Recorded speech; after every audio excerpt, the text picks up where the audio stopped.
Hello students, how are you? And again हमारी जो ये लेक्चर सीरीज चल रही है ये बेस्ड है linear equation of second order with variable coefficients. इस सीरीज में हम ये सीखने की कोशिश कर रहे हैं कि जो हमारी ये linear equation of second order with variable coefficient है इसको हम कैसे सोल्व कर सकते हैं। एक डिफरेंशियल इक्वेशन है तो सॉल्यूशन भी एग्जिस्ट ही करता है, ऐसा ज़रूरी नहीं है कि होता है या नहीं होता है, बट यहाँ पर हम उन्हीं प्रॉब्लम्स को डील कर रहे हैं जिनका सॉल्यूशन एग्जिस्ट करता है। अब ये हमारे पास सेकंड ऑर्डर की लीनियर डिफरेंशियल इक्वेशन है which is in standard form. पिछले लेक्चर में हमने बात की थी कि इस तरह की डिफरेंशियल इक्वेशंस को हम इस डिफरेंशियल इक्वेशन के ऑर्डर को रिड्यूस करके सोल्व कर सकते हैं। देखिए इस सेकंड ऑर्डर की लीनियर इक्वेशन है विद वेरिएबल कोफिशिएंट्स। इसको हम पिछले मेथड में हमने क्या किया, उसको फर्स्ट ऑर्डर में रिड्यूस किया। इस मेथड में भी हम इसको रिड्यूस करेंगे नॉर्मल फॉर्म में। नॉर्मल फॉर्म का मतलब है कि हमें जो फर्स्ट ऑर्डर का जो डेरिवेटिव है उसको यहाँ से रिमूव करना है, ऐसे ही आगे फर्दर हम दो मेथड्स रखेंगे। बेसिकली हम कर क्या रहे हैं, हम जो गिवन डिफरेंशियल इक्वेशन है सेकंड ऑर्डर की इसको ट्रांसफॉर्म कर रहे हैं, बार बार क्या कर रहे हैं, ट्रांसफॉर्म कर रहे हैं। क्यों?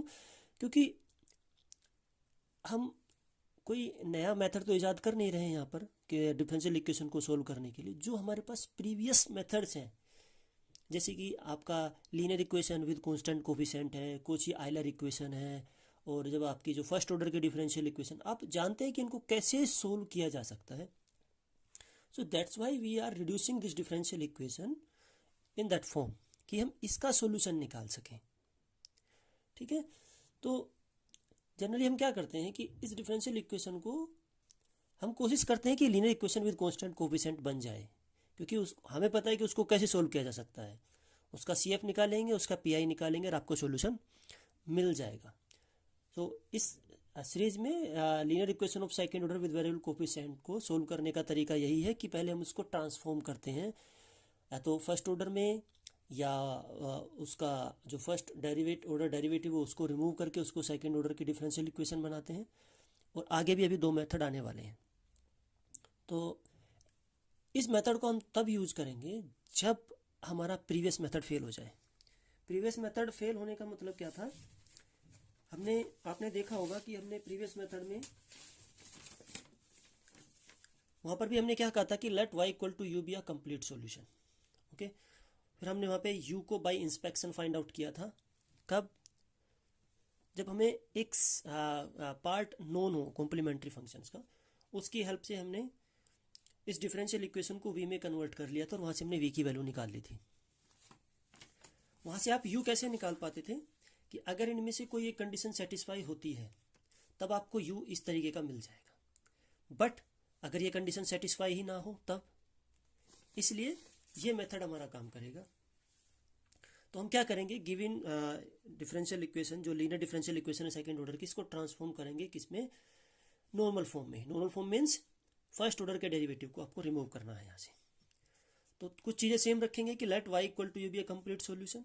देखिए ये इसका सॉल्यूशन है तो इसको इस डिफरेंशियल इक्वेशन को सेटिस्फाई करेगा। तो हम इसका फर्स्ट डेरिवेटिव निकाल लेते हैं और सेकंड डेरिवेटिव भी निकाल लेते हैं। इस तरीके से आप देख सकते हो। अब आप ये फर्स्ट ऑर्डर डेरिवेटिव की value, second order derivative value यहाँ पे पुट करेंगे, y की वैल्यू यहाँ पर रखेंगे जो कि हमने रख दी है। हम बोल रहे हैं कि बाय फर्स्ट।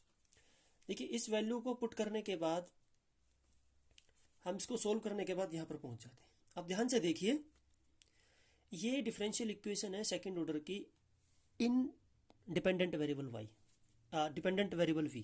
देखिए जो गिवन डिफरेंशियल इक्वेशन थी इसका डिपेंडेंट वेरिएबल y है और इंडिपेंडेंट वेरिएबल क्या है, x है। तो आप देख सकते हैं कि हमने इस y को चेंज कर दिया है v में। ओके, तो we are changing the dependent variable. तो इसलिए इस मेथड को हम बोल सकते हैं कि change of dependent variable. Okay, we can solve linear equation of second order with variable coefficient by changing the dependent variable। Okay, इसको नॉर्मल फॉर्म भी बोलते हैं और ये भी बोलते हैं। अब जैसे कि हम बात कर रहे थे कि हमने इसको नॉर्मल फॉर्म में लेके आना है। नॉर्मल फॉर्म मतलब कि फर्स्ट ऑर्डर का जो डेरिवेटिव है वो वहाँ पर नहीं होना चाहिए। बट आप देखेंगे ये जो डिफरेंशियल इक्वेशन है सेकंड ऑर्डर की, and v d two over d x square into d v over d x into v, so we have to remove this. Remove this मतलब ये जीरो हो जाना चाहिए, ये पूरी टर्म क्या होनी चाहिए, जीरो हो जानी चाहिए। अब ये क्या है, एक फैक्टर ये है और एक फैक्टर ये है। अगर आप इसको जीरो के इक्वल रखोगे इसका मतलब या तो दोनों जीरो हैं या either one of them is zero. But आप देखिए अगर मैं d v over d x को जीरो कर देता हूँ तो हमें यहाँ पे वी क्या मिल जाएगा, सी वन मिल जाएगा, एक कांस्टेंट आ जाएगा।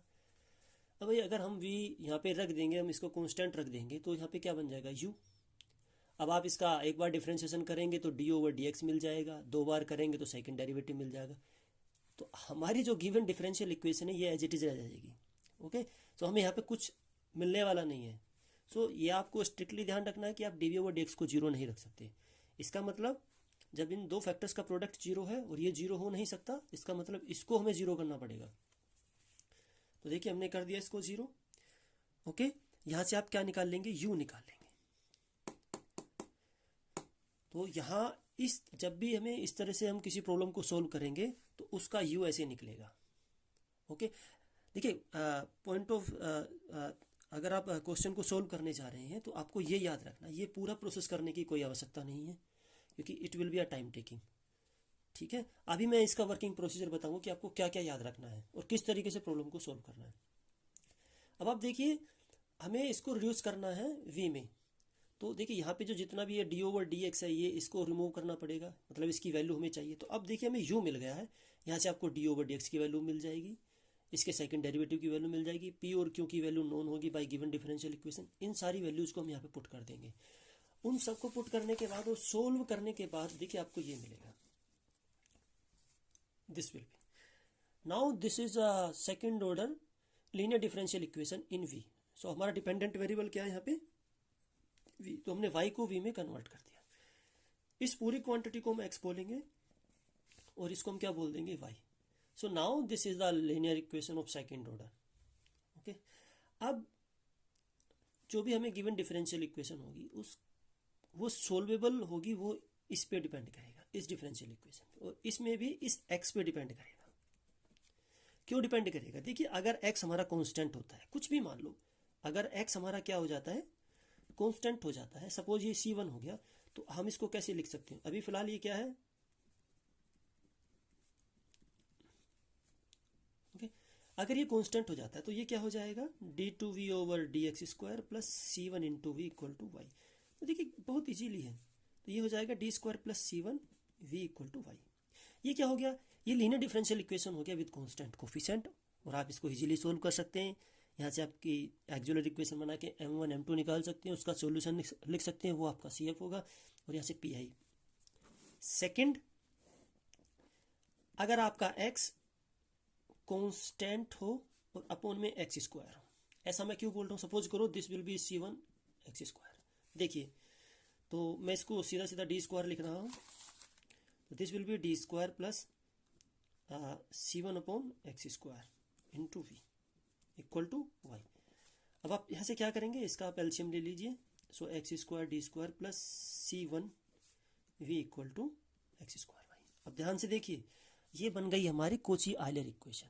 क्या बन गई, कोची आयलर इक्वेशन। और हम जानते हैं कि इसको हम कैसे सोल्व कर सकते हैं, x equal to e to the power z रख के। ठीक है, तो जो हमारी गिवन डिफरेंशियल इक्वेशन होगी उसका जो सॉल्यूशन डिपेंड करेगा वो हमारी इस x पे डिपेंड करेगा। x या तो ये कांस्टेंट होना चाहिए या कांस्टेंट अपॉन एक्स स्क्वायर होना चाहिए, क्योंकि इसके बाद जो रिड्यूस होकर जो हमारी डिफरेंशियल इक्वेशन बनेगी उसको हम जानते हैं कि कैसे सोल्व किया जा सकता है। अभी मैं इसका वर्किंग रूल बता रहा हूँ आपको, और एक प्रॉब्लम के थ्रू हम देखेंगे कि इसको कैसे सोल्व किया जा सकता है। तो देखो बच्चों हमारा वर्किंग रूल क्या होगा। देखिए सबसे पहले आपको जो गिवन डिफरेंशियल इक्वेशन है उसको स्टैंडर्ड फॉर्म में रखना है, आपको फिर उसका यू निकालना है। देखिए ये आपको रिमेंबर रखना है, ये आपको you have to remember this, ये याद रखना है ज़रूर, नहीं तो बहुत टाइम टेकिंग हो जाएगा। आपको यू निकालना है, उसके बाद आपको, हमें पता है, हम अज्यूम करेंगे कि हमारा complete solution y equal to u v है। आप क्या करेंगे, इस u को यहाँ पे रखेंगे, आपको रखना नहीं है, आपको ये याद रखना है। थर्ड स्टेप में आपको डिफरेंशियल इक्वेशन ये लिखनी है जो हमारी क्या होगी, नॉर्मल फॉर्म, वेयर x को आप इस फॉर्मूले की हेल्प से फाइंड आउट कर सकते हैं और y को इस फॉर्मूले की हेल्प से आप u आपका निकल गया, यहाँ से आपका v निकल जाएगा और उन दोनों वैल्यू को उठा के आप यहाँ पे रख देंगे तो आपको कंप्लीट सॉल्यूशन मिल जाएगा। देखिए, अगर आप ये याद नहीं रखेंगे, इसको याद करना कोई बड़ी बात नहीं है, आप ज़्यादा से ज़्यादा प्रॉब्लम्स को सोल्व आउट करने की कोशिश करें तो ये आपको बाय डिफ़ॉल्ट आपके माइंड में सेट हो जाएगा। अब अगर आप इसको याद नहीं करते हैं तो you will stuck in your examinations and you, ऐसा हो सकता है कि आप प्रॉब्लम सोल्व ना कर पाएँ। तो देखिए, हम एक एग्जांपल से इस चीज़ को देखने की कोशिश करते हैं।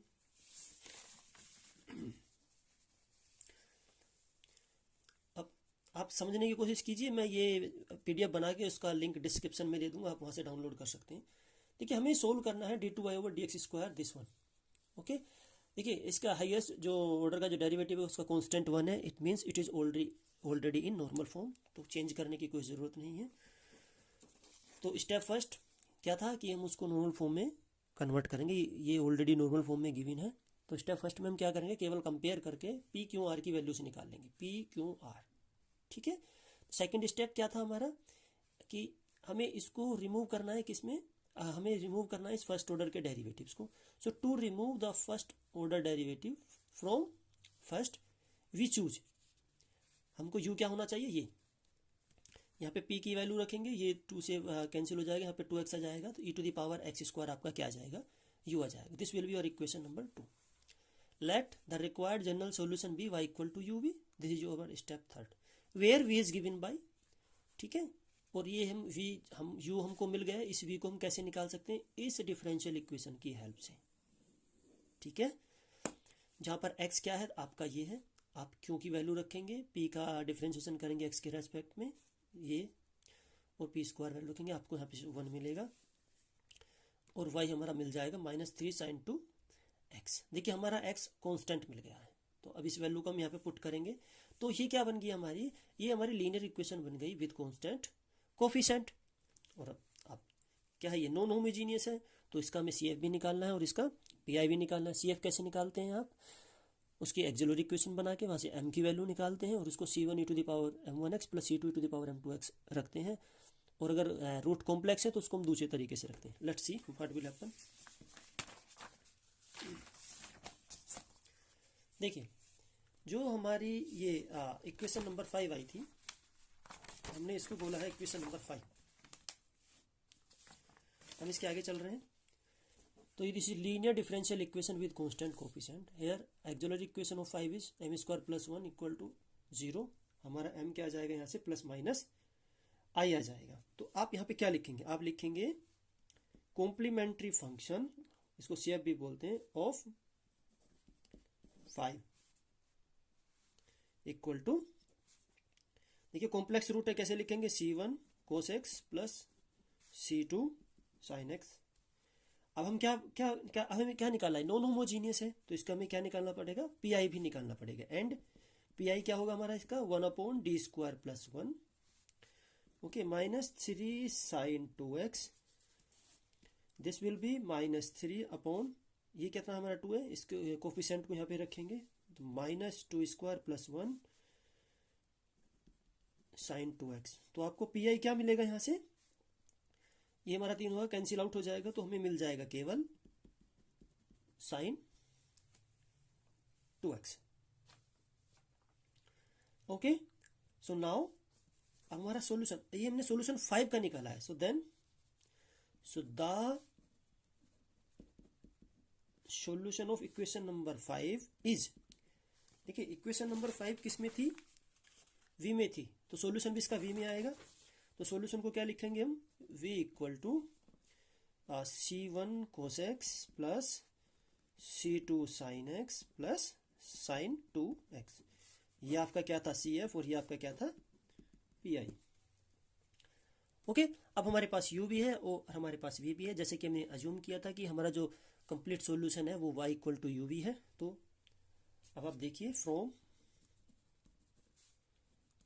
2 3 and this is our 6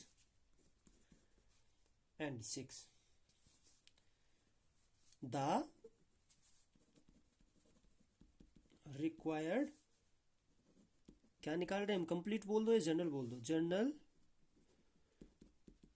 solution of the given equation, कौन सी थी, first is y equal to u v, means u क्या था हमारा to the power x square, और अब आप इसको रखेंगे c1 cos x plus c2 sin x plus sin 2x, this is our required solution.